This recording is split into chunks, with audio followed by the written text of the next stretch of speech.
Okay, I'm trying beach night scene macro because if beach night scene is too bright, then putting the macro should actually cut the brightness. Have I got it around the right way? Cut it down, or is it increase?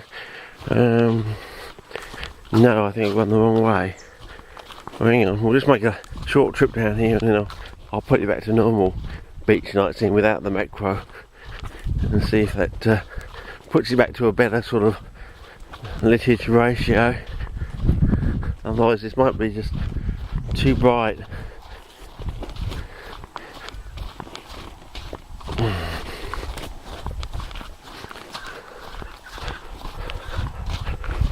Oh yeah, I'm looking forward to something to eat. I might pop in and at Mount Compass again and get another $3 bag of chips or something to warm myself up in the car going back down the freeway if I got the time.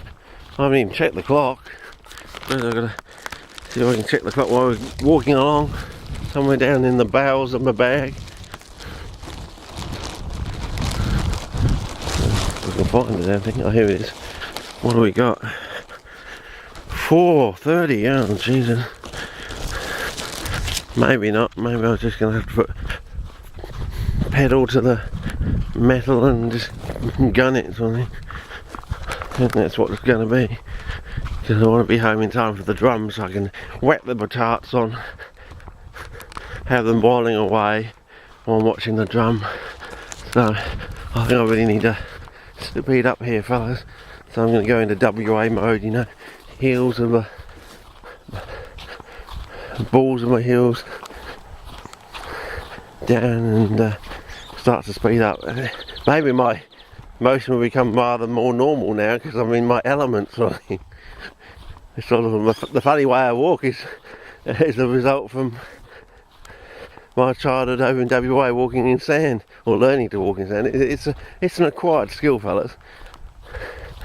You know, most people have trouble going through you know, sand dunes, but not a sand groper,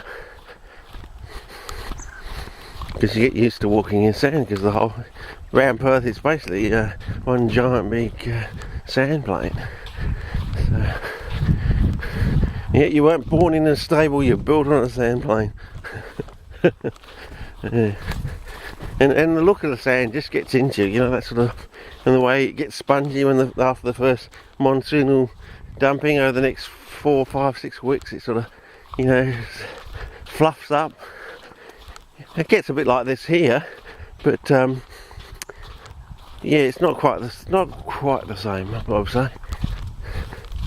So yeah, whether that sponginess is something to do with all the what goes on in the soil, you know, mycorrhizal wise, whether it's all the minerals that are bound to the microscopic cellulose in the sand, I don't know.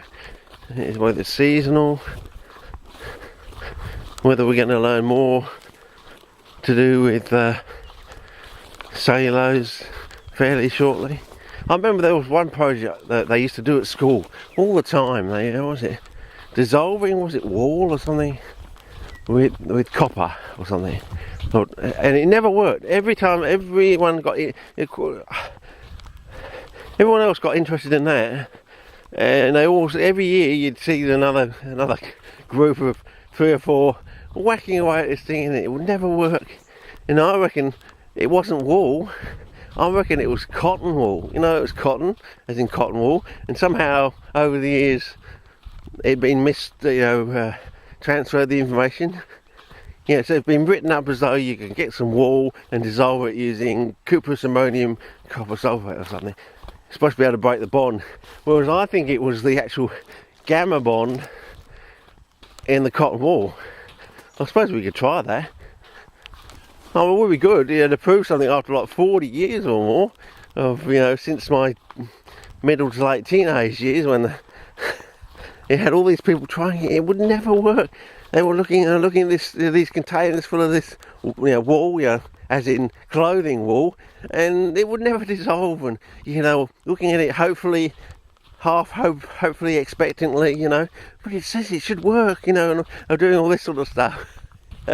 And it was so, in a way, it was so funny because first of all, it just started off the first year when he came across it. It was just an exotic, unusual thing and didn't work. Okay, and then over the years, 4 or 5 years, it built and built. Because you think you got to the stage where you thought, well, it's not going to work because you've had the previous years people, they've tried it and it doesn't work. So it's like knocking your head against a brick wall. If they've tried it and they've followed the recipe and everything, it's fine and dandy.